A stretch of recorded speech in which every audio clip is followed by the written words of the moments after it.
I'm willing to bet that you've heard about ChatGPT and the hype around AI that's currently going on. You may have seen AI-generated videos and images on social media, or have used an AI tool like ChatGPT. I'm here to tell you that this is just the beginning. Over the next 10 years, there's going to be two types of businesses. Businesses that utilize AI and failed businesses. If you're an entrepreneur or business owner, stick around to find out how AI can help you make money online.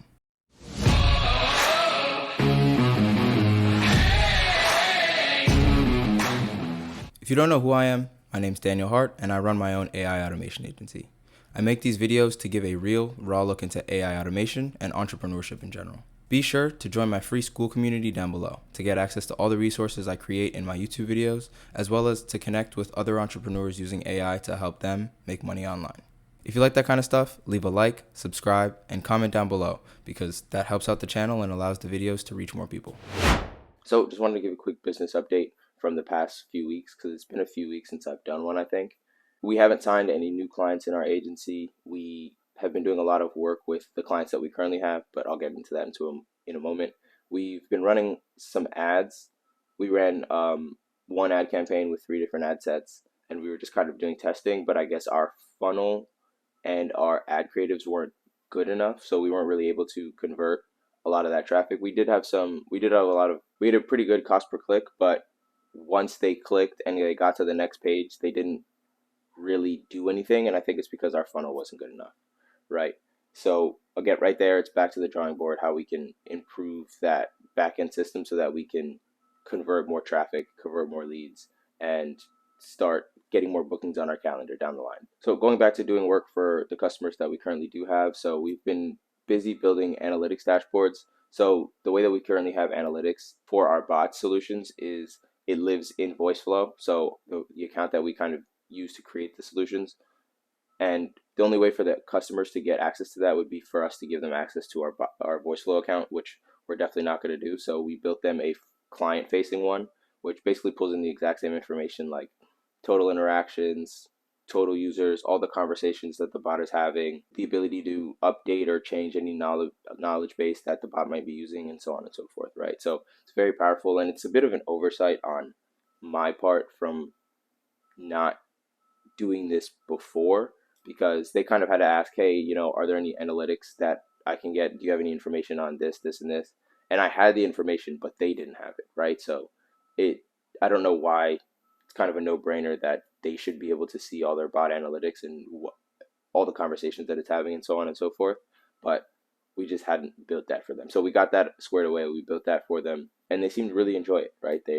They're enjoying seeing that week over week their bot is having more and more interactions, which means more and more users are coming to it, or there's more and more repeat users coming back to it to use the solution and so on and so forth, right? So it's a pretty good solution. They're happy with it. And our final update for today for the last few weeks was basically that my co-founders and I kind of had to sit down and really assess our strengths and weaknesses in order to separate our roles and have clearly defined tasks that each one of us is in charge of, right? So there was a lot of overlap because all 3 of us are technical. All 3 of us have experience doing different business things in the past. So for a while, there was kind of just a lot of overlap, and there was a little bit of time where there was just nothing getting done because someone would assume I'm doing something, I would assume they're doing something, and nothing would get done. So now we kind of alleviated that problem by having specific roles that each of us are doing, and tasks that each one of us are in charge of. Yeah, that's really it for the business updates for the past couple of weeks. No real new clients because poor ad campaign. We built analytics dashboards for our clients, which they really enjoy it, and then the separation of our roles internally. So that's more of an internal operations thing, but it's valuable nonetheless. Anyways, back to the video. First, let's actually start off with what is AI automation. So AI automation is basically just utilizing AI to automate some process. And this refers to any process that has repetitive steps. So this could be outreach, onboarding, customer service, data aggregation, content generation, and many, many more. And herein lies the opportunity. There are over 330 million businesses in the world. About 10% of those are in the US, and they all have repetitive processes that can be automated. There was a time back in the 90s and the 2000s when most businesses didn't even have a website, and that was normal. Now, if a business doesn't have a website, you kind of question their legitimacy. People got rich during that time by bringing them into the 21st century and giving them an online footprint.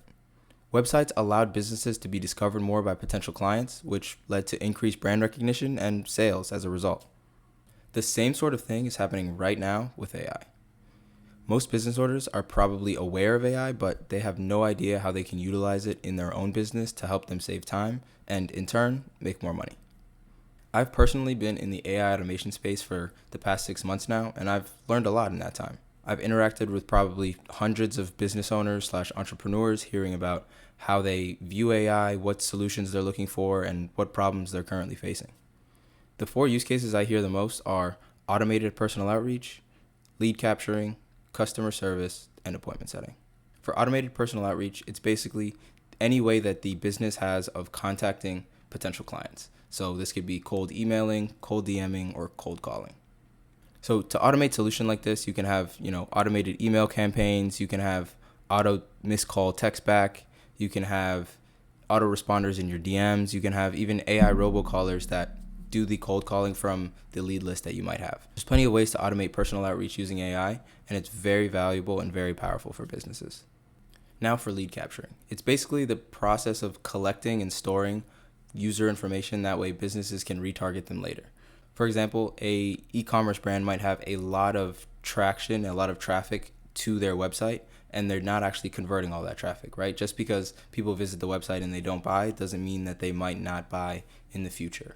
So what you can do is you can have a bot on that website that it could be a customer service bot that also just has lead capturing functionality, but the lead capturing aspect of it is just to converse with the customer, maybe provide them some value, and then capture their email, capture their phone number, capture whatever information you want, and send that to a backend database so that the company can then retarget them and potentially turn them into a buyer down the road.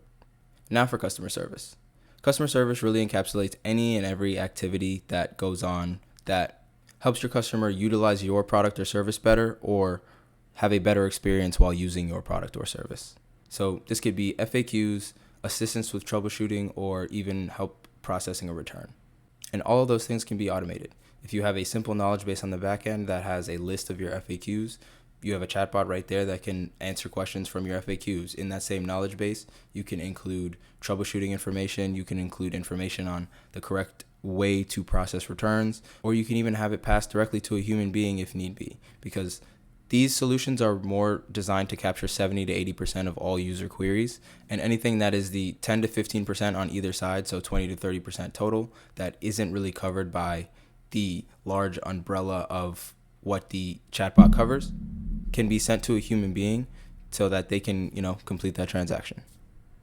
And finally, we have appointment setting. So appointment setting is huge for businesses. There are entire jobs where their entire role is just to set appointments. So if you think about the entire sales process, right, you have people who don't know about your stuff, and then they learn about your stuff in some way, and then they may interact with a post or an ad or your website or something. They might interact with something, get information captured, sent to the business's backend database, and then you would have an appointment setter then engage with that person in order to prospect them, basically just make sure that they're your ideal type of client and that they can actually afford the solution or afford your product or your service, and then just get them booked on a call. That way there's a salesman on that call that can close them, right? So if you think about that entire sales process, and that's just the beginning part of the sales process, but even that is very valuable because as a salesperson, you can just show up to a meeting